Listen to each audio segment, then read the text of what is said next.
परमहंसाय स्वादित चरण कमल चिन्ह मकरंदाय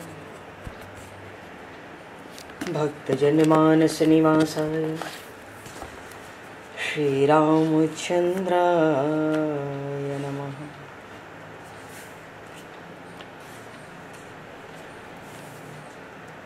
वंदे विदेहतनया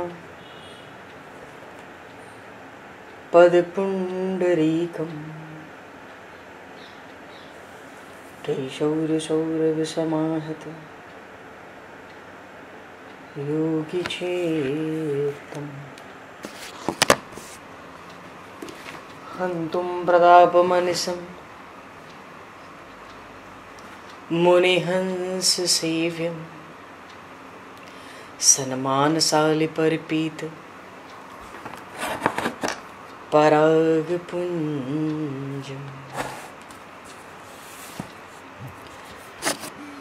यत्र यत्र रघुनाथ कीर्तनं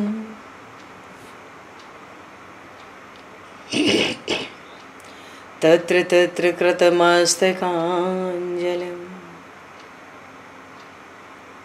बाष्पवारि परिपूर्णलोचनं मारुतं नमत राक्षसान्तकम् कुन्द इंदुसमदेह उमारमण करुणायन जाहिदीन परनेह करहु कृपा मर्दन मयन।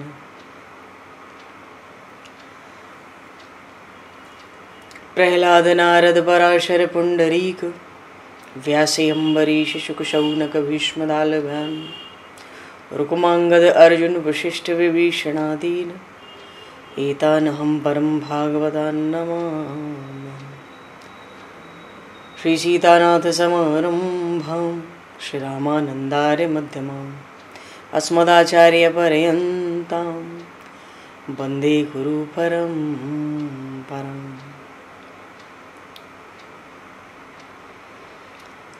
वर्णानामर्थसङ्घानां रसानां छन्दसामपि मङ्गलानां च कर्तारो वन्दे वाणी विनायकौ।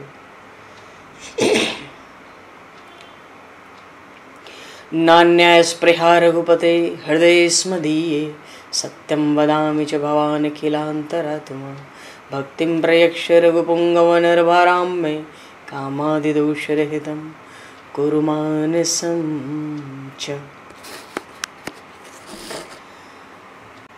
भक्त भक्ति भगवंत गुरु चतुर्नाम वपु एक तिनके पद वंदन के नाशहि विघ्न अनेक। बंधु तुलसी के चरण जिनकी न्यो जग काज कल समुद्र घोरत लगो प्रगट्यो सप्त जहां। श्री गुरु चरण सरोज रज निज मन मुकुर सुधार वर्णो रघुवर विमल यश जोदायक फल चार। हरि शरण। श्री राम जय राम जय जय राम। श्री राम जय राम जय जय राम।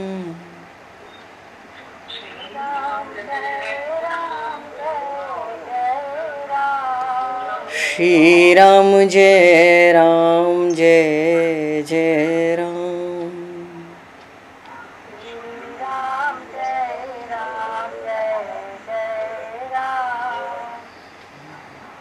जय सिया राम जय जय हनुमान।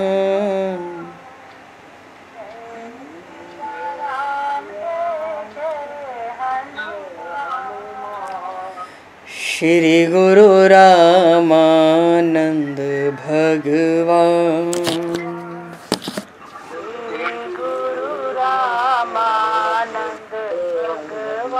श्री गुरु रामानंद भगवान।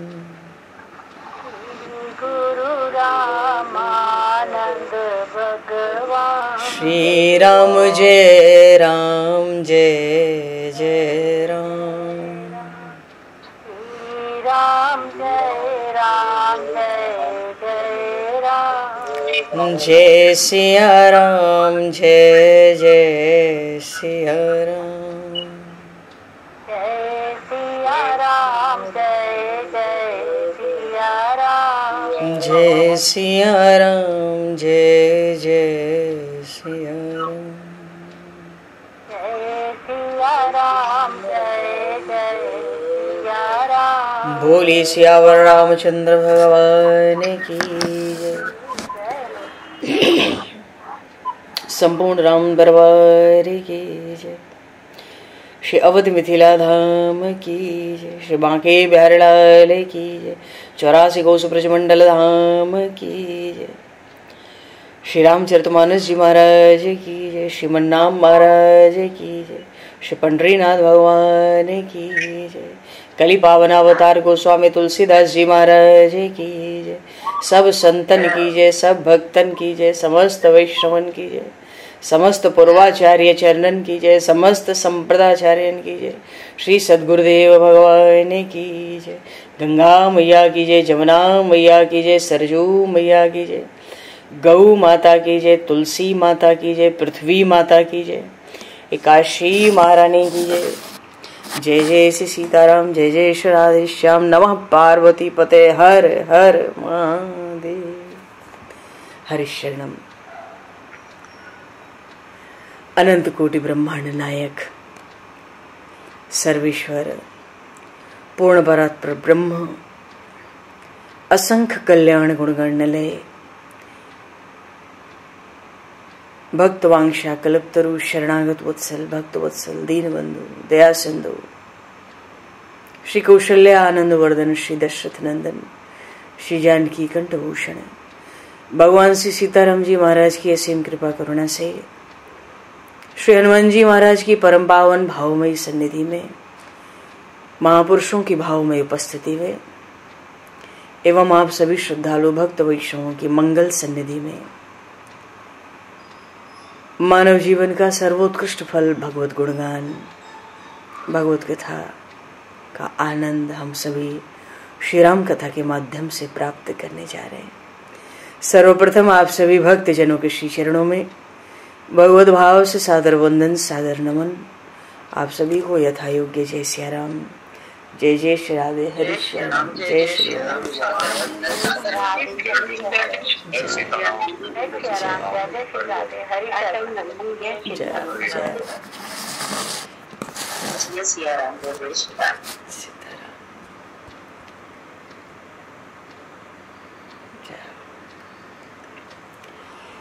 श्री रामचंद्र चरणों मनसा स्मरामि। श्री रामचंद्र चरणों वचसा गृणामि। श्री रामचंद्र चरणों सरसा नमामि। श्री रामचंद्र चरणों शरणं प्रपद्ये। माता रामो मत्पिता रामचंद्रः, स्वामी रामो मत्सखा रामचंद्रः, सर्वस्वं मे रामचंद्रो दयालुर, नान्यम जाने नैव जाने न जाने। मंगलम कौशलेन्द्रस्य महनीय गुणालये चक्रवर्ती तनुजाय सार्वभौमाय मंगलम। रामं रामानुजं सीतां भरतं भरतानुजं सुग्रीवं वायुसूनं च प्रणमामि पुनः पुनः। नमोस्तु रामाय सलक्ष्मणाय दिव्यै च तस्मै जनकात्मजाय। प्रसंग में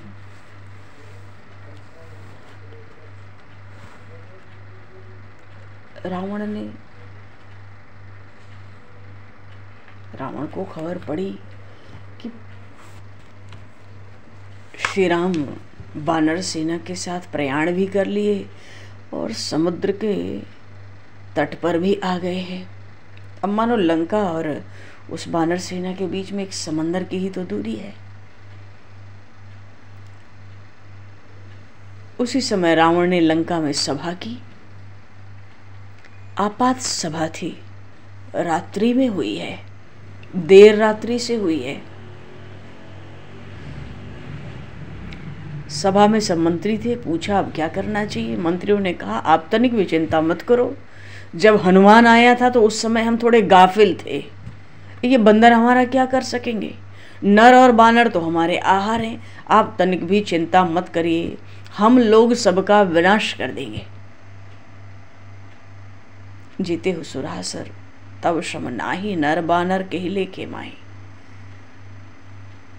अरे सब देवताओं और राक्षसों को तो आपने खेल खेल में ही जीत लिया, इन बेचारे नर और बानरों की फिर क्या बिसात है। इसी समय विभीषण जी सभा में आए, रावण को ज्ञान दिया, समझाया कि राम जी के जो बाण हैं जिस समय लंका को छिन्न भिन्न करेंगे उस समय इंद्रजित या कुंभकर्ण भी आपका रक्षण नहीं कर सकेंगे। स्थातुम न शक्ता युद्ध राघवाग्रे। अरे श्री राम जब युद्ध में खड़े होंगे तो ऐसा कौन है जो उनके सामने खड़ा हो सके। रावण से विभीषण जी कहते हैं आपको अच्छा लगे इसलिए ये मंत्री ऐसा कहते हैं, परंतु श्री राम तो परमात्मा है। तात राम नहीं नर भूपाला, भुवनेश्वर कालहु के काला, ब्रह्म अनामय अज भगवंता, व्यापक अजित अनादि अनंता।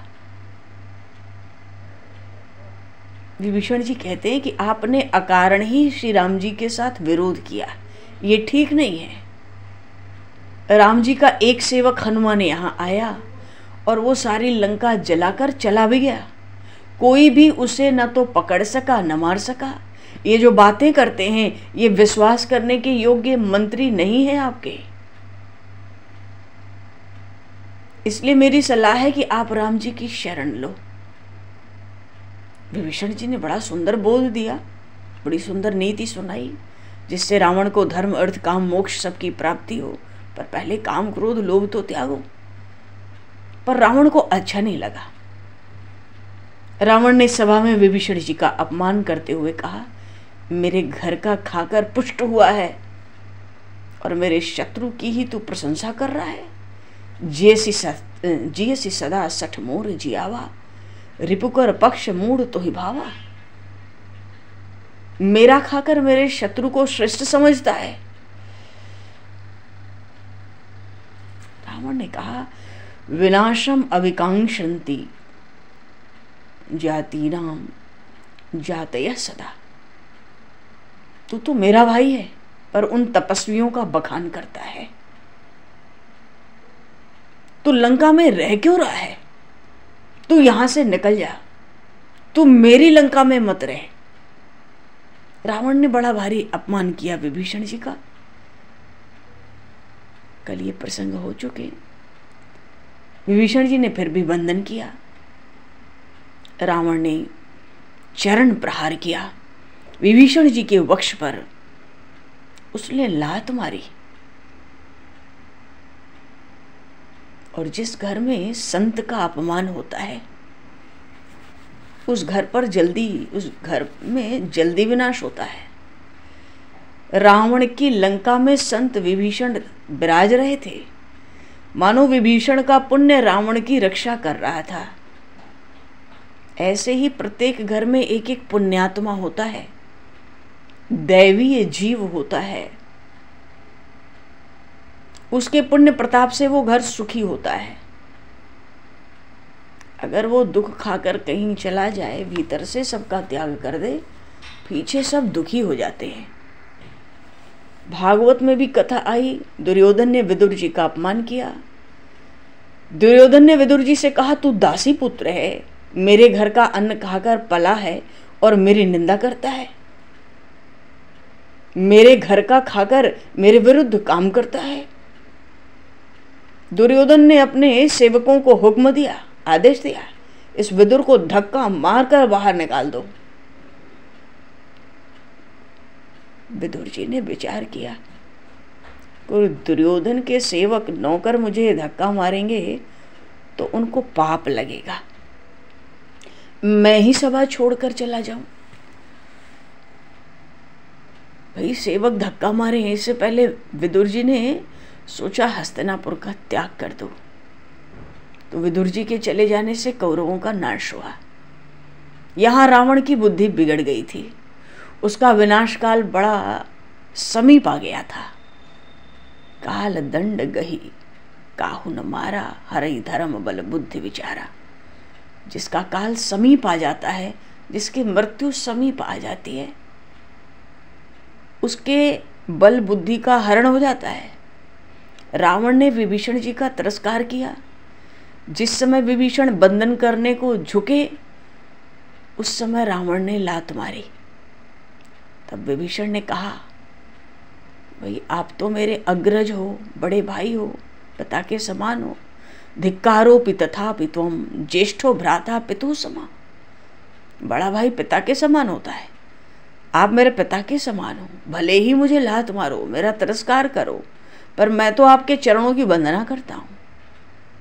मैं आपका भाई हूं, मुझे आपसे बड़ा स्नेह है, बड़ा प्रेम है।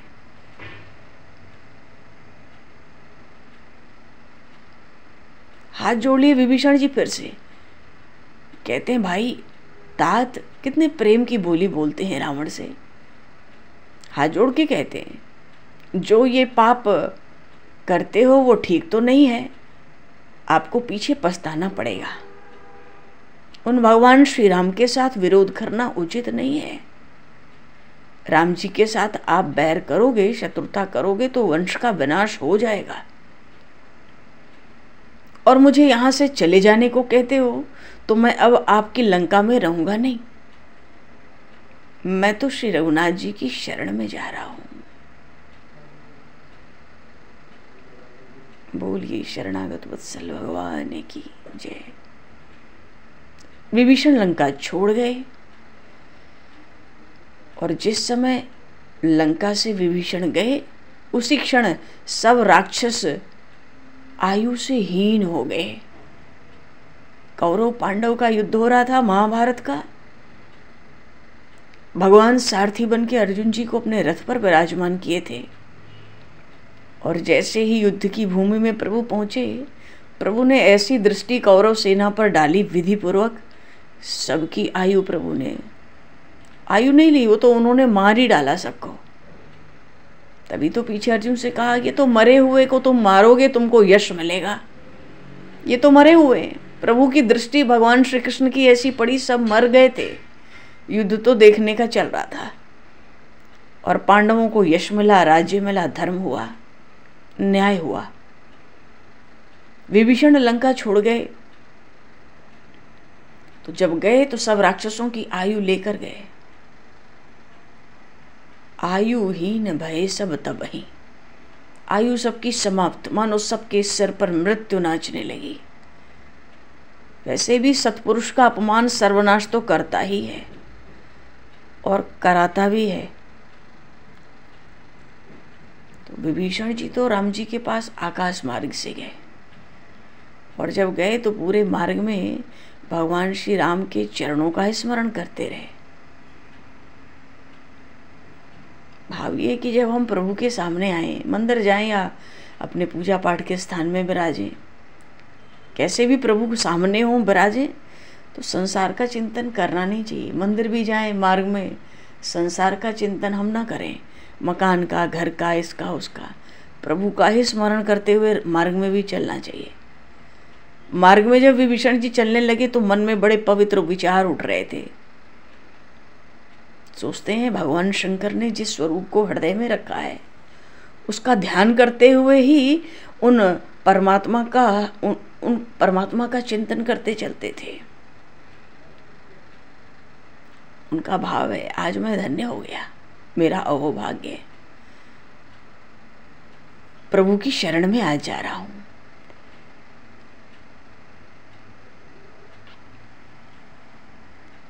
एक क्षण को विभीषण के मन में एक शंका भी हुई कि राम जी मुझको शरण में लेंगे या नहीं। रावण का भाई समझकर मेरा तिरस्कार करेंगे तो। देखो विभीषण कितने भारी इस समय दीन और दुखी हैं। उनके हृदय की मनस्थिति क्या है। रावण 14 भुवन 3 लोक रावण के पास थे। रावण के छोटे भाई हैं, एक राजा के समान थे और लंका में सारी व्यवस्था, लंका की व्यवस्था का नियंत्रण अकेले विभीषण जी करते थे। कितना मान सम्मान था और सब सभा के बीच में चरण प्रहार किया।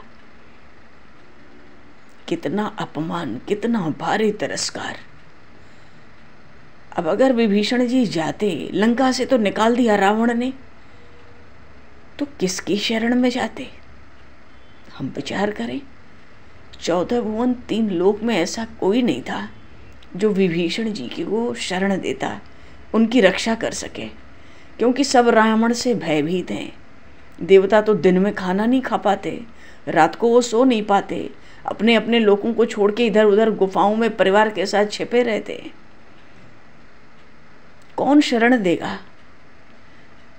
जिस पर रावण क्रोध कर ले उसको कौन शरण देगा? इसलिए विभीषण जी ने यही विचार किया, मैं तो प्रभु श्री राम के पास ही जाऊंगा। बहुत दयनीय स्थिति है विभीषण जी की।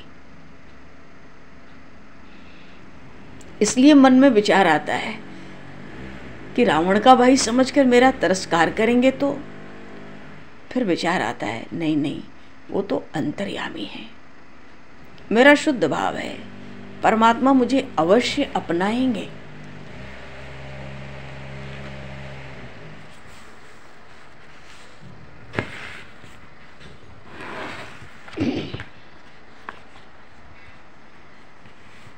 वैसे भी जो अपना घर, पत्नी, पुत्र, पुत्री, परिवार सब त्याग दे। विभीषण जी लंका से चले तो आकाश मार्ग से चले, और जीव सबका मोह जब तक त्याग नहीं देता, भगवान के सम्मुख नहीं हो सकता ईमानदारी से।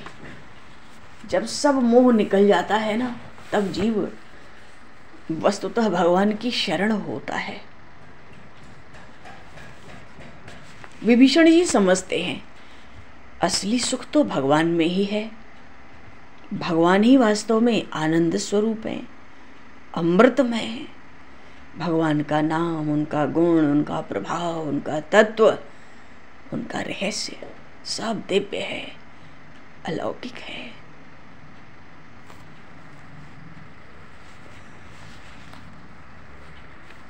वो भगवान ही तो सबके चित्त को आकर्षित करने वाले हैं। एक भगत जी एक संत के पास पहुंचे, बोले मैं तो खूब चाहता हूं भगवान को, पर भगवान मेरी ओर देखते ही नहीं। मैं कितनी प्रार्थना करता हूं उनसे, कब से लगाऊं, वो मेरी प्रार्थना सुनते नहीं, ऐसा लगता है।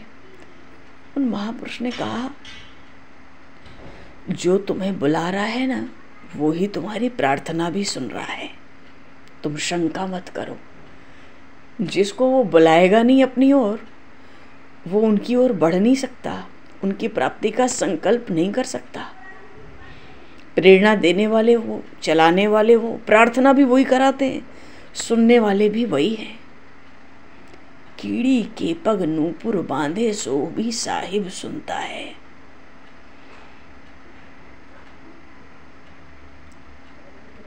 कीड़े के पैर का नूपुर भी अगर प्रभु सुनते हैं तो हमारे दिल की पुकार क्यों नहीं सुनते? सुनते हैं। विभीषण जी प्रभु के गुणों का स्मरण कर रहे हैं, प्रभु तो चित्त को आकर्षित करने वाले हैं। अरे कृष्ण कहते ही उसको हैं जो आकर्षित करे। भगवान बड़े मधुर हैं, लेकिन बात यह है कि सर्वस्व निमुछावर करने पर ये जो कामनाओं का, आशा रूपी जो पसीना है ना, ये बिल्कुल निकल जाए तभी भगवान मिलते हैं। क्योंकि जीवन का पूर्ण और सच्चा रस तो उन रसराज में ही है। वेदों ने उन भगवान को रसो ही सह कहा। इसलिए भगवान के जो प्रेमी हैं, श्रद्धालु हैं, हम सबको मन से, बुद्धि से हम ये निश्चित कर लें कि गुणों में भगवान से बढ़कर और कोई नहीं है। भगवान तो समस्त गुणों के भंडार हैं, सर्वज्ञ हैं, सर्वव्यापक हैं, सर्वशक्तिमान हैं, परम दयालु हैं, परम कृपालु हैं, दीन बंधु हैं, दया सिंधु हैं, अधम उदाहरण, पतित पावन। भगवान में असंख्य गुण हैं, समस्त दिव्य सद्गुणों के भगवान भंडार हैं।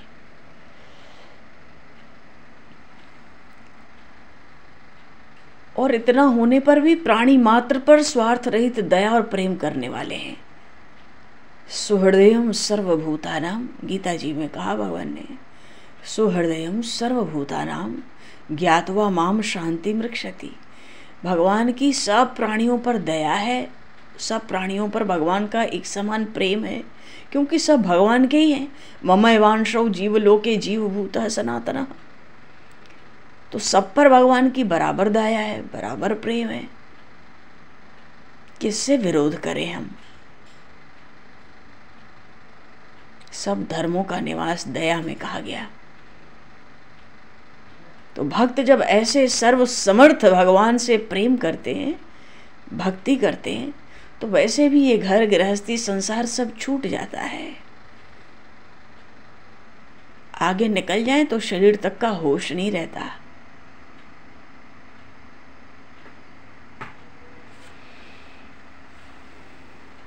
ऐसे प्रभु प्रेम में प्रेमी मस्त हो जाते हैं। मर गए तेरे आशिक तुम्हारे लिए, भेज दो अपना आंचल कफन के लिए। दर्शन के लिए इतने व्याकुल हो जाते हैं प्रेमी, धैर्य छूट जाता है तो जो चाहे सो बोलते हैं। प्रभु सब सुनते हैं, कीड़ी के पगनू पुरबाजे वो भी साहिब सुनता है। धैर्य खोता है भक्त तो भगवान को बड़ा अच्छा लगता है, इसका प्रेम खूब पुष्ट हो रहा है, विरह में बढ़ रहा है प्रेम। मैं आशिक तेरे रूप पर बिन मिले सबर नहीं होती।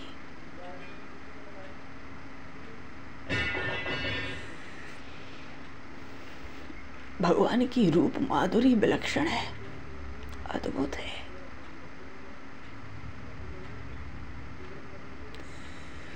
प्रभु सौंदर्य की खान है।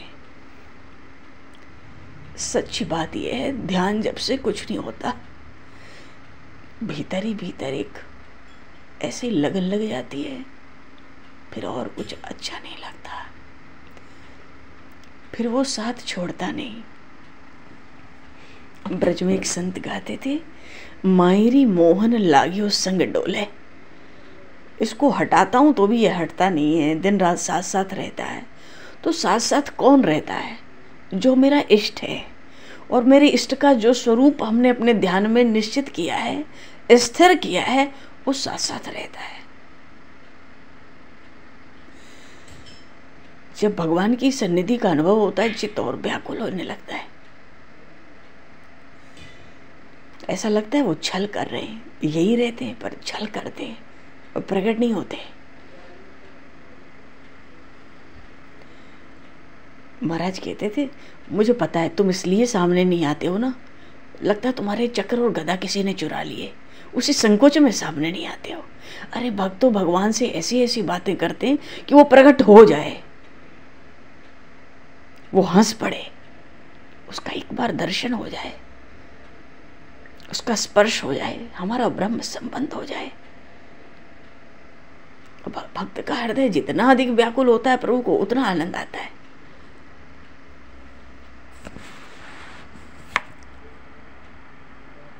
राजी है उसमें जिसमें तेरी रजा है, हमारे न तो कोई हर्ज न सुस्ते सब। बात ये, जीव मैं और मेरा इन दो रस्सियों से बंधा है, इनके छूटते ही सहज ही मुक्त है। भगवान शिव ने एक स्थान पर कहा, जिनका भगवान में प्रेम हो उनका संग करो। जिनका भगवान में प्रेम है उनका संग करोगे तो तुमको भगवान मिलेंगे, और अगर तुम साधु संतों का संग करोगे, सत्संग करोगे, तो तुम्हें भगवान में प्रेम होगा। भगवान में प्रेम चाहते हो तो सत्संग करो, जहाँ भगवान के नाम और गुणों का स्मरण, चिंतन हो, व्याख्यान हो। और भगवान को ही चाहते हो तो उनका संग कर लो जिनका भगवान में प्रेम हो चुका है। भगवान की भक्ति में प्रधान प्रेम और विश्वास है। जिसको विश्वास हो गया उसका काम बन गया। अच्छा जी, हम लोग कहाँ थे?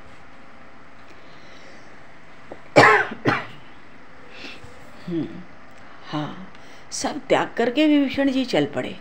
सभा में विभीषण जी थे। बहुत रात हो गई थी, अर्धरात्रि थी। राक्षसों का तो जगने का समय सहज होता है। अपने घर जाकर अपनी पत्नी से, पुत्र से, पुत्री से, किसी से नहीं कहा कि मैं जा रहा हूँ, वहीं से आकाश मार्ग में चल पड़े। हाँ, प्रसंग आया था, जीव सबका मोह जब तक नहीं त्यागता, नहीं त्याग नहीं देता, उन परम पुरुष के सम्मुख ईमानदारी से नहीं होता। रावण ने देखा कि विभीषण चला, तो जो प्रहस्त था रावण का प्रधानमंत्री, वो रावण की ओर देखने लगा।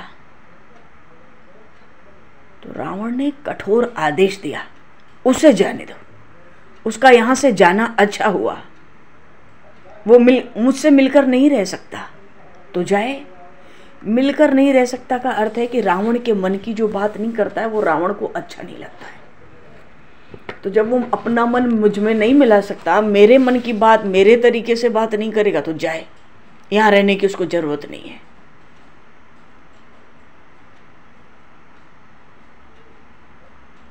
लेकिन रावण ने सबको सावधान भी कर दिया, क्योंकि हनुमान जी ने प्रभु श्री राम का बड़ा यश गाया था लंका दहन के प्रसंग में।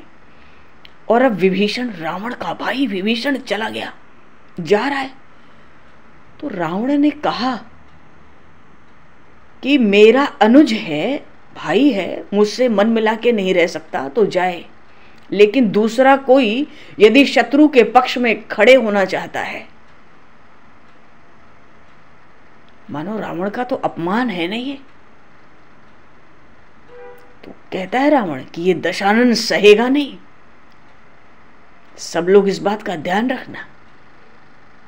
हुंकार की रावण ने, गर्जना की, और तुरंत शुक और सारण, शुक सारण इन दोनों को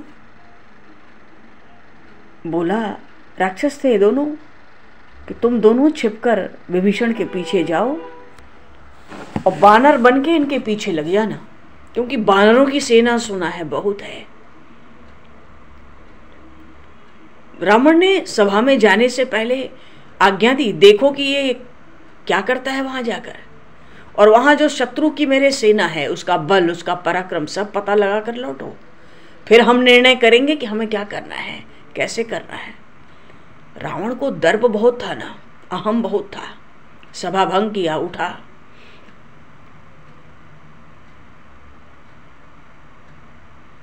अब तो वो सब निर्णय स्वयं लेगा, कह दिया उसने।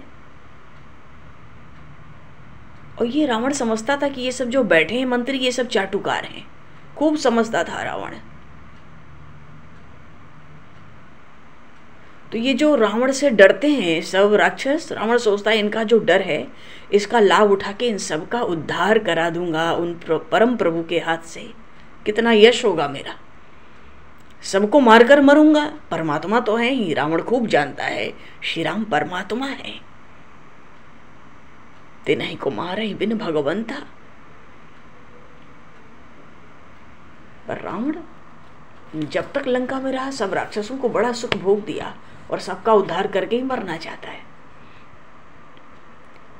आकाश मार्ग से ही विभीषण जी आ रहे हैं, साथ में 4 मंत्री हैं। पर्वताकार शरीर थे इन राक्षसों के, एकदम काले बादल की तरह पर्वताकार। बानर देख लिए, भाई समंदर में आकाश में कोई आएगा वो भी पर्वताकार, तो वो तो बहुत दूर से ही दिख जाएगा। बानर देख गए, चौंक गए। बानरों को लगा, जैसे चौंके तुरंत वानरराज सुग्रीव के पास समाचार लेकर पहुंचे और वानर कहते हैं लंका से 5 अस्त्र शस्त्र लेकर राक्षस आ रहे हैं। अस्त्र शस्त्र जैसे थे वैसे ही चल पड़े। और कोई राक्षस है, कामरूप है, जो चाहे रूप बना सकते, पर कोई रूप नहीं बनाया है, तो बिल्कुल राक्षस दिख रहे हैं, पर्वताकार हैं, ये 5 अस्त्र शस्त्र लेकर आ रहे हैं। सुग्रीव जी तो वही वानर राज है, आदेश देते हैं सावधान रहो, देखो वो तो अस्त्र शस्त्र लिए हैं और अपने ही वेश में आ रहे हैं, उन्होंने माया का वेश नहीं बनाया, इसलिए आक्रमण करने ही आते होंगे। बानरों में इतना उत्साह था, राम जी की सेना में एक एक बानर सोचता था रावण हमको मिलता तो उसको मसल देते हम, पर क्या करें रघुनाथ जी हमारे ऐसे स्वामी आज्ञा नहीं देते। हनुमान जी भी लंका जलाया है तो कितना डर रहे थे प्रभु के सामने जाने में, क्योंकि प्रभु ने ये तो कहा नहीं था कि वहां उपद्रव करना। इतना बल है भगवान के प्रताप का उन बानर भालुओं को, इतने उत्साह में थे बानर। सुग्रीव से कहते हैं आप आज्ञा दें तो हम उनको मार दें। सुग्रीव जी ने सावधान करते हुए कहा और पास आने दो, ये केवल 5 चले हैं, हमारी इतनी विशाल सेना तो जानते ही हैं, फिर भी ये 5 आ रहे हैं अस्त्र शस्त्र लेके, तो ये भी सामान्य नहीं होंगे, इतनी भारी सेना किसी से छिपी थोड़ी है, फिर भी 5 ही हैं, पास आने दो, क्योंकि अगर समंदर के ऊपर आकाश में ही संघर्ष होगा तो ठीक नहीं रहेगा, इससे राक्षसों को फायदा मिलेगा और ये इसी की उम्मीद कर रहे होंगे कि हमें देखते ही कोई समंदर के ऊपर आवे, यहीं पे युद्ध हो। तो शत्रु जो चाहता है वो काम नहीं करना चाहिए। सुग्रीव जी ने बानरों को समझाया, उनके उत्साह को, धैर्य रखो, रुक जाओ, अभी देखने दो। और अच्छा, रावण की सभा लगभग रात भर चली थी, सुबह के 3-4 बजने वाले होंगे, उस समय विभीषण जी आ रहे थे, और जब तक प्रभु से मिले तो सुबह के 6, 6:30, 7 बज रहे होंगे संभवतः। तो उस सुबह के समय में ही बड़े तिरस्कार पूर्वक रावण ने विभीषण जी को निकाला, सभा से उठ गया था। तो जब तक विभीषण जी आएंगे थोड़ा समय तो लगेगा, विभीषण जी तो आ ही रहे हैं। इधर सुबह में ब्रह्म मुहूर्त में उठकर प्रभु संध्या स्नान करते हैं, सूर्य को अर्घ्य देते हैं, और सब करके बैठे ही थे। सुग्रीव हैं, जामवन जी हैं, और इतने में सुग्रीव जी जब आए तो प्रभु को समाचार सुनाया। तो बानर तो इतने उत्साह में थे कि आज्ञा मिले तो मार दिया जाए झटपट। हनुमान जी इतनी बड़ी वीरतापूर्ण काम करके आए थे, इतना सबको आनंद हो रहा है, जब हम लोग भी कुछ वीरतापूर्ण कार्य शुरू करें। इनको होश नहीं है कि किस रावण की लंका में जा रहे हैं। रावण का बल कोई साधारण था क्या? कुंभकर्ण और मेघनाथ कोई साधारण थे? अभी तो आगे लंका कांड है, इतना सुंदर है लंका कांड, भगवान के प्रताप ही प्रताप से भरा है, इतना सुंदर है लंका कांड। तो बानरों ने आके प्रभु को उत्साह में समाचार दिया, महाराज 5 राक्षस आ रहे हैं, पर्वताकार, भयंकर काले, आप कहें तो हम इनको मार आवे। तो जब बानर दौड़ने भागने लगे तो आकाश से ही विभीषण जी ने गगन से ही देख लिया कि बानरों में दौड़ धूप शुरू हो गई है। तो भगवान के पास बैठे थे सुग्रीव जी, पास में एक पर्वत था, उसका शिखर था, उसके ऊपर चढ़ गए ठीक से देखने के लिए। तो विभीषण जी सोचे, बानर मेरे प्रति मेरा सम्मान करते हैं, इसलिए ऊपर चढ़ के देखते हैं, नहीं तो युद्ध करना होता तो अभी तक तो बड़े बड़े पहाड़ और वृक्ष और वज्र चलने शुरू हो जाते। विभीषण जी को भी लगा कुछ न हो ये वानरराज सुग्रीव होंगे। उतने में बानर भी वृक्ष और पर्वत उठा के एकदम उत्साहित दिख रहे हैं, अब मानो युद्ध भी होगा। सुग्रीव के आसपास इतने सेनापति आ गए। विभीषण ये भी समझ गए कि शंका की दृष्टि से देखा जा रहा है, तो स्वाभाविक भी तो है। अगर शंका की दृष्टि से राक्षस को न देखा जाए तब आश्चर्य की बात होती, पर कोई शंका कर रहा है, सावधान है, सतर्क है, राक्षस आ रहे हैं, युद्ध होना है, हमारी सेना इस पार आ गई है, तो शंका करना स्वाभाविक है। तो जब देखा कि भाई परिश्रम न हो, विभीषण जी देखो महात्मा हैं, संत हैं, भगवान के भक्त हैं, उन्होंने देखा दौड़ धूप हो रही है और लोग शंका कर रहे हैं या कुछ भी विचार कर रहे हैं, तो इनको क्यों परिश्रम कराना है। आकाश में बहुत ऊपर थे विभीषण जी, वहीं से उन्होंने कहा हाथ जोड़कर बानरों से, और सुग्रीव जी हैं और भी लोग हैं, कहते हैं विभीषण जी बड़ी विनम्रता से कि आप सब महात्मा हैं, आप सब प्रभु श्री राम के सेवक हैं, आप सब मेरी प्रार्थना सुने, मुझ दीन अशरण की सहायता करें।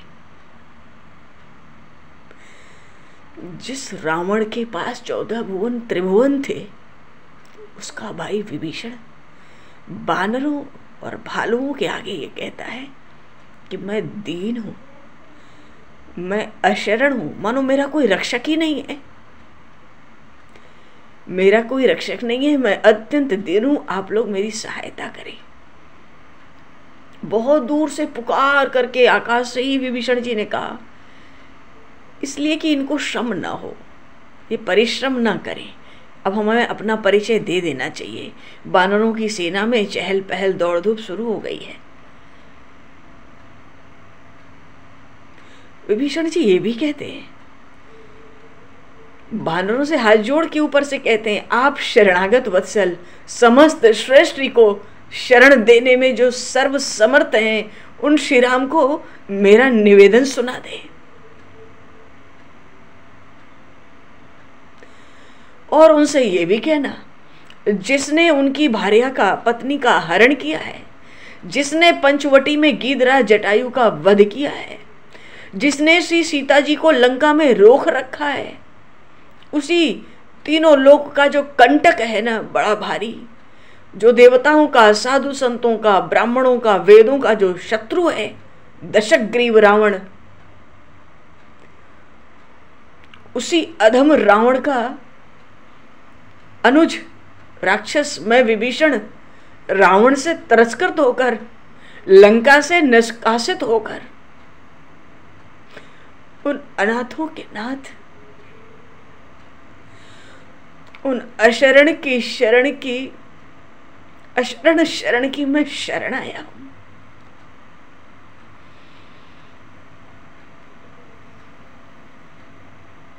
कितना दैन्य है विभीषण जी के संदेश में। कहते जो सर्व समर्थ है, समस्त सृष्टि को वो शरण दे सकते हैं, सबकी रक्षा करते हैं, कर सकते हैं। मेरा निवेदन करो प्रभु के चरणों में।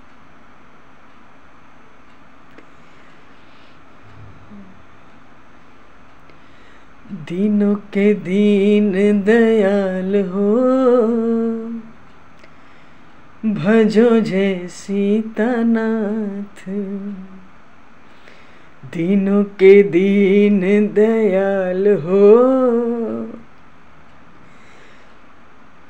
जय जय सीतानाथ। दीनों के दीन दयाल हो, भज राधे गोविंदा।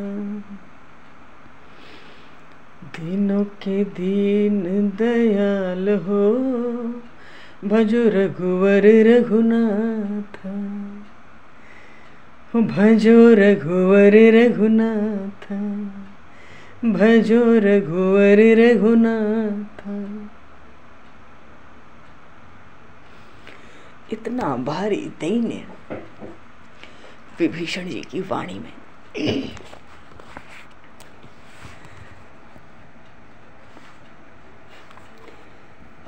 भगवान को दीन बड़े प्यारे लगते हैं।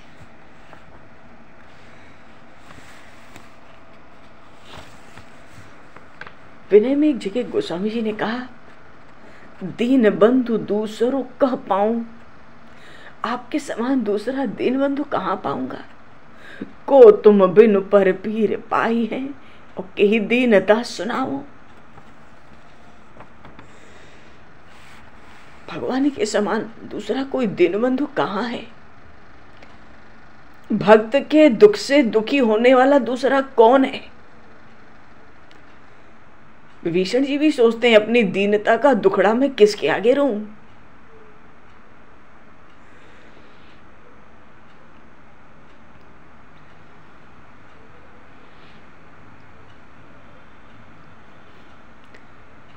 प्रभु तो भक्तों के मन की सब भली बुरी बातें जानते हैं ना। भक्त तो यही चाहता है, नाथ अब कुछ ऐसा उपाय कर दो कि कपट छोड़कर शुद्ध हृदय से आपके द्वार पर पड़ा पड़ा केवल आपके गुण को गाया करो। और वैसे भी इस भवसिंधु से पार होने का दूसरा कोई उपाय नहीं है। भगवान दीन बंधु हैं, दीनानाथ हैं, दीन जनतारक हैं, दीन वत्सल हैं। आपके समान दूसरा कोई दिनों का कल्याण करने वाला बंधु नहीं है। तो भक्तों को लगता है मेरे समान कोई दीन भी तो नहीं होगा, तभी तो आप दीन बंधु कहलाते हो। यदि मैं कुटिल हूं या कुटिलता में शिरोमणि हूं, कुटिलों में शिरोमणि हूं, तो आपके बराबर कुटिलता का कोई नाश करने वाला भी तो नहीं है। यदि मैं मन से, वचन से, कर्म से पापों में ही डूबा रहता हूं, तो हे कृपालु आप पापियों को परम गति देने वाले हो। मैं तो अनाथ हूं। क्या कहा था विभीषण जी ने? मुझ दीन अशरण की आप सहायता करें। और कहा था प्रभु श्री राम के लिए समस्त सृष्टि को शरण देने में समर्थ हैं वो। तो प्रभु मैं तो अनाथ हूं, पर आप तो अनाथों का हित करने वाले सुने जाते हैं। हे नाथ आपके ये गुण मेरे मन से कभी नहीं जाते। मैं दुखी हूं तो क्या आप दुखियों का दुख भी तो दूर करने वाले हो। आपका यश वेद पुराण गा रहे हैं। यदि मैं डरा हुआ हूं तो आप सब भय का नाश करने वाले जो हो।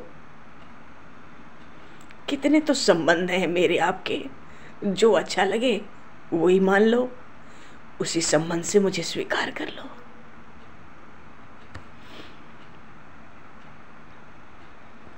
भगवान तो आनंद के धाम है और परिश्रम का नाश करने वाले हैं। ज्यादा देर तक भक्त को भगवान परिश्रम करने नहीं देते। भक्त भगवान के पास आते हैं तो प्रभु की प्रभुता को समझकर ही तो आते हैं, प्रभु का यश सुनकर ही तो आते हैं। दीनों की ओर कौन सुनने वाला है? कोई नहीं। विभीषण जी शरण आए हैं, आकाश में है, अपना संदेश भगवान श्री राम के चरणों में निवेदित कराना चाहते हैं। उनको पता है इस दिन की कौन सुनेगा, कहां जाऊं, किससे कहूं। मैं तो हर प्रकार से हीन हूं। और फिर वो जगदीश तो हैं,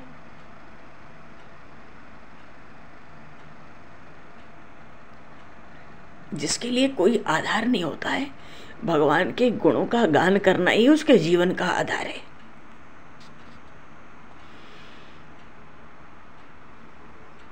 उस गजराज को छुड़ाने के लिए भी गरुड़ को छोड़कर कौन दौड़ा था।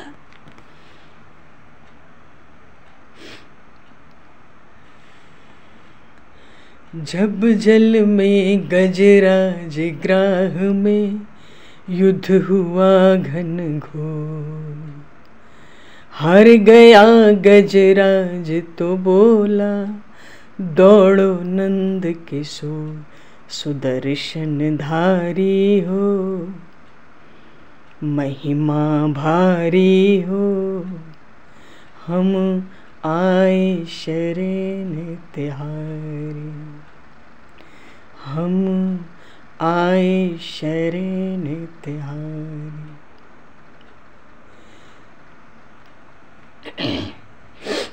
विभीषण जी को पता है श्री राम परमात्मा है। अरे अभी तो रावण को प्रभु का यश सुनाकर आए हैं। तात राम ने नर भूपाला, भुवनेश्वर कालहु कर काला, ब्रह्म अनामय अज भगवंता। उनको पता है इस गजराज को भी छुड़ाने वाले तो यही थे, प्रहलाद को भी बचाने वाले यही थे, तो मुझे शरण क्यों नहीं देंगे? मैं कितना भी क्रूर हूं, राक्षस हूं तो क्रूर हूं, कायर हूं, कुपूत हूं, मानो आदि कौड़ी की भी अपनी कीमत ना हो, फिर भी आप तो वो हैं जिन्होंने जटायु गिद्ध का भी श्राद्ध कर दिया, कितना बहुमूल्य बना दिया उस गिद्ध को।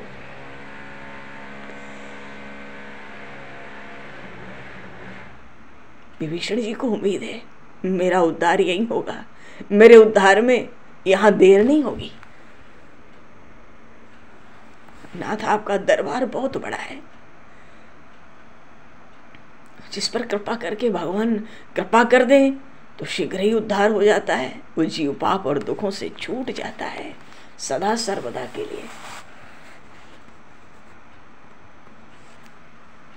विभीषण जी गुहार लगाते हैं कि मेरा ये संदेश प्रभु श्री राम के चरणों में निवेदित कर दिया जाए। वो शरणागत वत्सल है, सब सृष्टि को शरण देने में समर्थ है। मैं तो दीन हूं और मैं इस समय अशरण हूं, मन मेरा कोई रक्षक नहीं है। इसलिए उन अनाथ के नाथ अशरण शरण की शरण आया हूं।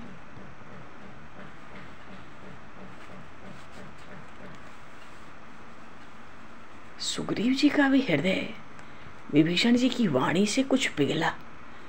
अभी तो वो बहुत सावधान थे, सचेत थे, वानरों को सावधान कर रहे थे। रावण भी तो छल बल का प्रयोग करके ही आया था श्री जानकी माता के पास। मारीच भी हिरण बन के आया था। सारी कथा प्रसंग सुन रखा है सुग्रीव जी ने, पूरी शंका है। राक्षस कामरूप होते हैं, लेकिन ये कैसा राक्षस, वेश भी नहीं बदला है और अस्त्र शस्त्र लेकर आ रहा है। इतनी भारी सेना जहां प्रभु श्री राम साक्षात विराजमान है, ये भी तो कोई साधारण नहीं होगा। पर सुग्रीव जी ये कहां समझ पाते कि विभीषण भगवान के अनन्य भक्त हैं। बोलिए श्री भक्त वत्सल भगवान की जय। सियावर रामचंद्र भगवान की जय। विभीषण जी को आज अपने दैन्य में रहने दो। आगे के प्रसंग में सुग्रीव जी प्रभु श्री राम को संदेश सुनाएंगे कि ये रावण का भाई विभीषण आपके चरणों में क्या निवेदन करता है। और भगवान तो कृपा की मूर्ति है।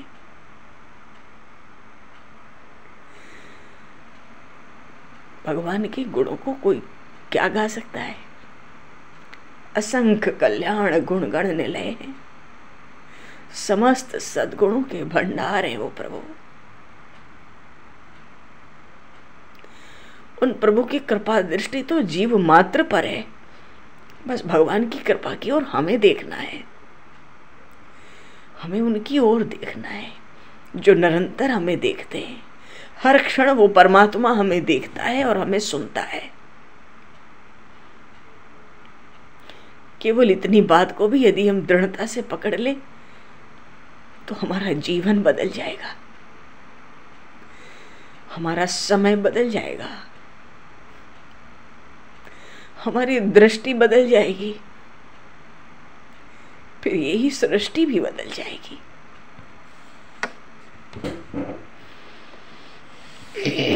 बोलिए श्री भक्तवत्सल भगवान की जय। श्यावर रामचंद्र भगवान की जय। समय को दृष्टिगत करते हुए बलनाम बोलकर वाणी को आज विराम दिया जाए।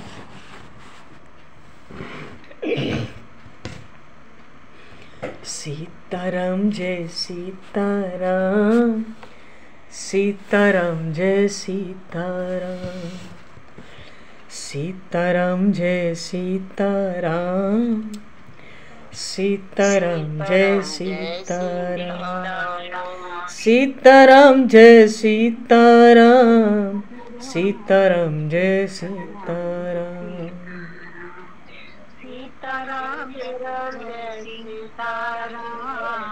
सीताराम जय सीताराम, सीताराम जय सीताराम, सीताराम जय सीताराम, सीताराम जय सीताराम, सीताराम जय सीताराम, सीताराम जय सीताराम, सीताराम जय सीताराम, सीताराम जय सीताराम, सीताराम जय सीताराम, सीताराम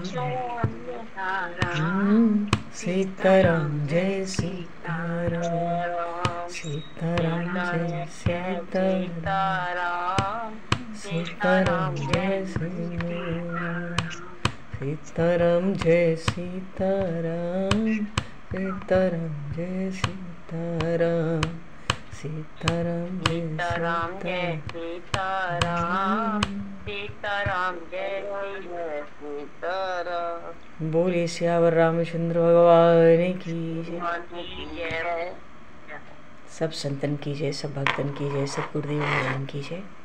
समय को दृष्टिगत करते हुए आज यहीं पर वाणी को विराम। वाक्य पुष्पांजलि प्रभु के श्री चरणों में सादर समर्पित। आप सभी को भी यथायोग्य जय सिया राम, जय जय श्री राधे, हरि शरणम, जय श्री राम, जय श्री राम, जय जय श्री राधे, राधे राधे, हरि ओम, जय।